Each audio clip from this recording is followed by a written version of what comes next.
Yes, good morning, everyone. Thank you so much for participating this morning. I'd like to just first acknowledge the traditional territories that we all are participating from this morning. I am in the traditional unceded territory of the Saanich First Nations today, and the territories of the Lekwungen, Songhees, and Esquimalt. My name is Kaleb Child, and I'm a 2-year secondee to Ministry of Education from Director of Instruction, First Nations Programs, School District 85, Vancouver Island North. And it is a pleasure to be on the call with all of you this morning, talking about the directions that we are all going in service to learning. So thank you very much this morning, and I look forward to our session. Thanks, Caleb. And yeah, as Kevin introduced me, I'm Scott Benwell. And I just want to open with a big thank you as well to Kevin, Kit, Richard for this opportunity and for working with us to... Caleb, we're getting lots of feedback there. Yeah, I'm hanging out. Okay. And a special good morning to all of you that are joining this conversation as you spend time, valuable time this morning, in advance of what is always a busy day in our work with students, families, and communities. As Caleb said, it's an honor to spend this time with you this morning.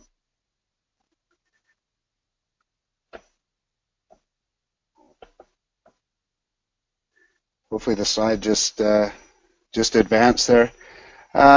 You know, as it's become customary in our business, we want to start with why.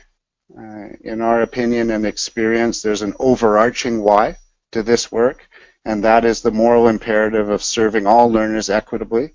And as the saying goes, or at least a variation on the saying goes, equity isn't always same. The provincial story about learning for Aboriginal students is one of historic and present inequity, and we know that doesn't sit well with all of you as passionate and committed educators around this province.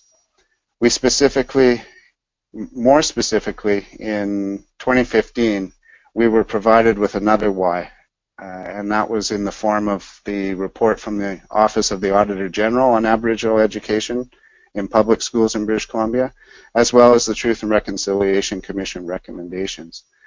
Those together constitute 25 recommendations specific to education sector and its service to Aboriginal peoples and communities. From these two reports and processes, we locate a number of actions that we take very seriously, both personally and professionally. We believe that together we can visibly and meaningfully take responsibility.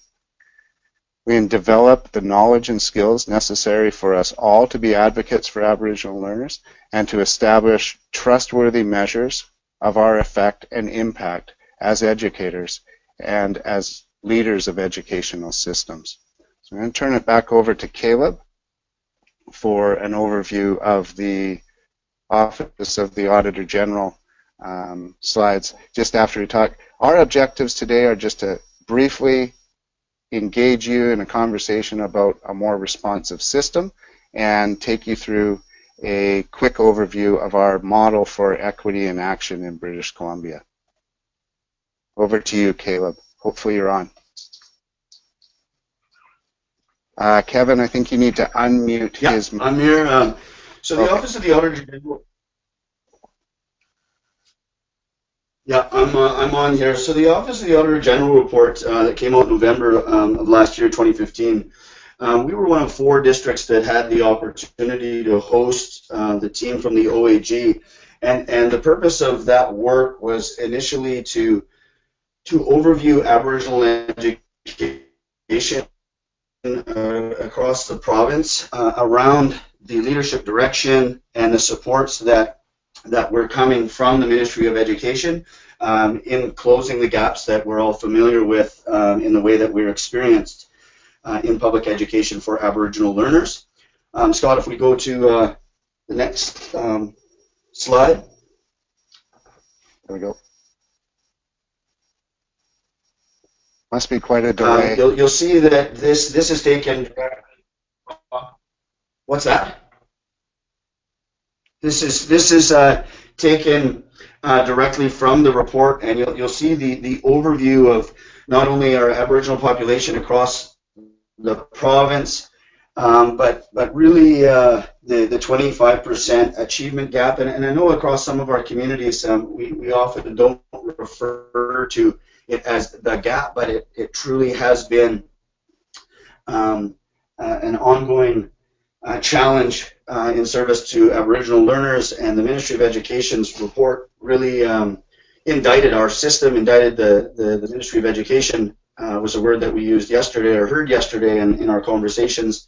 In two areas of the report specifically that were very powerful in our work is the system-wide strategy that was mentioned throughout, as well as on page 37, the racism of low expectations that is experienced by many of our students. From the voices of our communities, we've been aware of it, and in SD 85 through the last 3 to 4 years of our data story, we've been aware of that call to action, and the findings of the report really are the underpinnings and foundation of some of the directions we're going around the development of a systemic equity scan in partnership with school districts.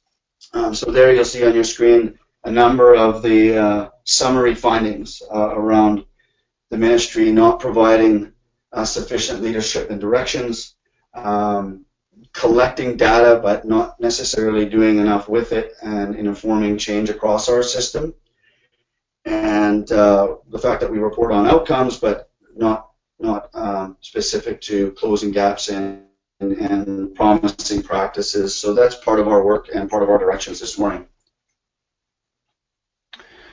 So of course in our work we always get external reports, we get opinions about how we're doing. We wanted to put this slide in around a professional responsibility or a responsible profession. And we can't spend a lot of time on this, but I think it's appropriate to illustrate the complexity of our work. The image is of the Kwa-giulth Big House in Sakis in the North Island. For us, it grounds the work, reminds us of who we serve, and that there are unique ways to ensure that we are relevant in the lives of all kids.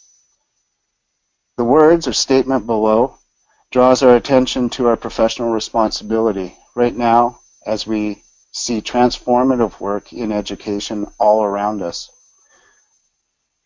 The image and the statement together, which for all of for you that know that the C21 Shifting Mind, that's participants, our colleagues from British Columbia, SID. It's a national organization, and just draws our attention to the fact that we do in many ways, and it's our belief that in serving Aboriginal students, families, and communities, we do need to contemplate the reshaping of the foundations of our practice. And as we get out around the province, that view is shared and supported such that we become more responsive and more equitable in our work.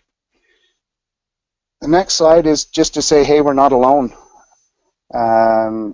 We get lots of calls for supports and resources, and our areas are populated by lots of supports. We have the BCP VPAs working here, and the work that you've done, taking your standards and practices and putting them into language around Aboriginal is just phenomenal work. BCTF, the lens on social justice. Some of the ministry's work, and Kaleb and I were involved in Aboriginal worldviews and perspectives. If anyone hasn't had their hands on that document, it's available as a PDF off the ministry website. Up in the top right-hand corner, the Ally Bill of Responsibility just speaks to how, for those of you like me, as a second nation or settler nation, there are many ways to describe who I am, coming out of suburban Victoria and growing up in Gordon Head, finding my way into a profession that demands maybe some different things of me than what I was growing up with. That document can help. United Nations Declaration of the Right of Indigenous Peoples, all working towards this notion and the reality of becoming a more equitable service to learners. We've been getting lots of messages. For those of you that are at the Learning Forward conference, it's remarkable the central theme that equity is taking there, whether it's from an international perspective or a BC perspective, that theme running through the Learning Forward conference right now. Again, not going to spend a lot of time on the research. Those of you that have chosen to be part of this conversation this morning, I'm sure there's no surprise to any of you. The full work on the drivers of responsive education, Leafwood, OECD, it's all connected. Just there for your reference. I know this will be available later. You can look them up and see how they connect to your work in your schools and with your families. Back to you, Kaleb. So the conversations that we've been having since we've begun this journey in August, in regards to all of the partnerships, collaborations, and really representatives from across the field, we really have this responsibility not only to achieve equity, but some of the conversations we've been having around defining what we mean when we say equity in education. And Nella Nelson has a great slide, to support the conversation between equity and equality and what this means for Aboriginal learners. So far, what we've heard from across communities, not only in this work, but through Aboriginal Worldviews perspectives that began a couple of years ago, was around the unique learner and treating each and every student accordingly. To quote Judy and Linda, the dignity, purpose, and options that each and every student deserve through our school experience. The students see themselves reflected in their environment, and that also echoes the words of our community on page 37 of the OAG around having high expectations and beliefs that all learners can succeed in our presence. What we have also heard is that equity is not accelerated assimilation, which is a quote from leadership at First Nations Education Steering Committee, and certainly treating each student the same can continue to be problematic in the way that we're experienced. So taking all of that feedback, all of our understanding, our experiences across British Columbia and Western Canada, and when I say we, I'm talking about the profession's experience. We have, over the last number of months, developed a model and been vetting this through our various partner organizations, asking for input, asking for whether or not this represents our work. So if I can just quickly walk you through it, Kevin, I am watching the time. I see we have about 5 minutes to go, and that should suffice. At the heart of the model, of course, is equity. Around it, and very closely related, are the realities and concepts of social justice, the relationships that we have in our schools, in our communities, in our classrooms, the broader human rights, and First Nation or First Peoples principles of learning. Around that are 4 pillars that represent, at a broad level of abstraction, the work of school districts and school leaders. So we exist within a framework of policy and governance. We steward learning environments. We attend to the pedagogical core, the relationship between teachers and students and their families. And we're mindful of the learning profile that each one of those students brings to us on a daily basis. Around that, and the conversation being grounded in student success and achievement. And those terms are not necessarily interchangeable, but they have a place in the model in their own right. So at a broad level, we're talking about success. We are targeting student achievement. such that we're able to move students to successful 6-year completions, and as Kaleb said, the dignity, purpose, and options for each and every one of our students. The language around the outside is principles based, so principles LES based. It's not the practice necessarily, that would be another concentric ring around the outside of the model, but draws our professional attention to the big rocks, the big ideas that we need to attend to. So just want to draw your attention to a couple of them. The implicit bias and privilege aware is something that our sector is going to need to be very honest and open and transparent about as we take a journey into what that means in relation to our service to Aboriginal learners. What does it mean to truly personalize and develop an evidence base to learning? And what is it to connect to families and communities in a more authentic way? It's my experience and our experience that we are always called to more of that. And as a practitioner myself, that can be a confusing or a challenging statement when our school or our districts are characterized as not communicating effectively. As Phelan would ask us to do, to have our accountabilities sorted out. And we're suggesting here that our accountability is yes to boards and to ministry, but it's also directly to communities. And we need structures in place that would allow us to communicate at that level as well. So I think we're almost right on the mark, Kevin. That is probably the fastest we've ever done an overview, and we want to turn it over to the group for any questions that may have come up. And I just want to apologize for the challenges earlier with the technology.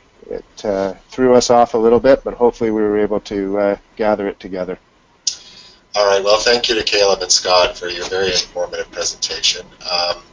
I'll start just if it's acceptable for a question from me. So for Scott and Kaleb, I saw a ministry website the other day, and it talked about the gap between grad rates around Aboriginal and non-Aboriginal learners, which we're well aware of. But what struck me and I was quite surprised by is that, yes, the gap is closing when we look at sort of kids' performance rates in sort of 9 to 12. But when we went further back in their elementary years, there didn't seem to be a gap. Aboriginal learners seem to be doing as well as non-Aboriginal learners through elementary school. So just, I guess, a two-part question. Is that your understanding as well? And I know it's a very big question, but how would you account for the gap widening between Aboriginals and non-Aboriginal learners once they sort of get into upper elementary and beginning of high school? Kaleb, I'll take a shot at it first, and then you can jump in.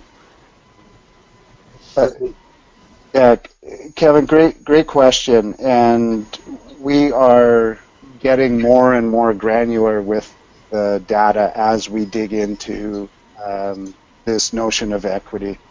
I think your observation is absolutely correct. You know, around a 20%, 25% gap, if you will, and we're not terribly happy with the term gap, but everyone understands it, in achievement at 6-year completion rate. What we see is that Aboriginal learners are disengaging at a higher rate than non-Aboriginal students. So that raises questions about how relevant the learning environment is, how we are connecting and being meaningful in their lives as they move through to the higher grades. So I think that's a good question for the field and for us to take a look at that transitions and engagement piece associated with it. What we also notice is that when Aboriginal learners are doing well in their core subjects, particularly reading and numeracy early, they have a tendency to remain engaged. So, but they disengage at a higher rate than non-Aboriginal when they're not successful. And we did some analysis that I don't have time to go into around that. But really it suggests that non-Aboriginal students are twice as likely to be successful than non-Aboriginal students, than Aboriginal students when successful early. So the literacy skills, the interventions, the confidence as learners becoming central to the grit and the stick-to-itness that Aboriginal learners have in our systems. Kaleb, anything to add? Great. Well, thank you for your answer to it. I do agree with you. We need a word that's better than gap. Gap doesn't seem to work. So I do have Kate Krieger with me, whom you know, and I have a question from Kate. Okay. Good morning. No, I think you answered that very well from the perspective of the work. Okay, we're on to the next one, Kaleb. Sorry. On the graphic, language is missing. Is that part of the learning environment? I'm just curious whether how much we should be focusing on Indigenous languages, their preservation, and their making sure that younger Aboriginal students know their native languages. Yeah, absolutely, and especially in light of the announcement yesterday, nationally. For us, that would be absolutely in the learning environment as well as the pedagogical core, that connection to families and communities. It's inherent in the Aboriginal Worldviews and Perspectives document and the culturally relevant educations that we provide. So it becomes that practice on the outside of the principles language that I probably inadequately explained there. But yeah, absolutely great question, and central to that relationship between public education and the communities we serve. Thanks. I just want to add one comment. I think it's really important that we recognize the progress we're making in British Columbia. We're doing better than any other jurisdiction in Canada. In 1998, I was a signatory to the Memorandum of Understanding, and the graduation rates were 29%. And it's really undermined the idea that it will take as long to address the issues, the gaps, as it did to create them, and it's not true. We know in your districts, Caleb, Scott, your district has been one of the lighthouses in showing that we can close these gaps shortly with good practice and good intentions. Yeah, great point, Kit, and thanks for that. We're always mindful that we're starting from a perspective of strength. Because we are, I think we can push ourselves, and I'm not saying that from a ministry perspective. I'm saying that as a colleague and a professional educator, where on average we're doing better. There are still pockets. There's pockets of brilliance and there's pockets of struggle, and I think we need to rally around all of that and make that difference. The next step isn't that much. That gap can be closed.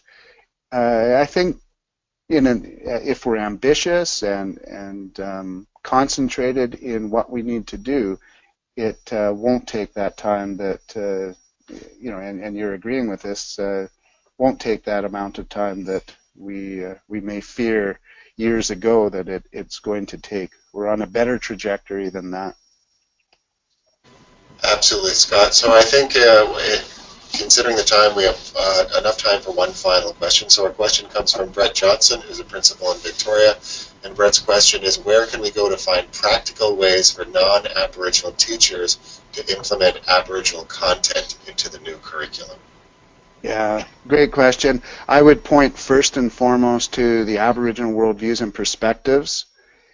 Now, it's not going to give us black line masters and the roadmap for how to do Aboriginal education, you know, as it occurs in the timetable. It's about the attributes of responsive learning environments. It's about who we are as educators. It's the voice of communities saying, as educators with our kids, here's what we would like you to consider to do. So it's a fabulous read. I can't point to the resource that will answer the question of what do I do Tuesday afternoon. It's really a journey.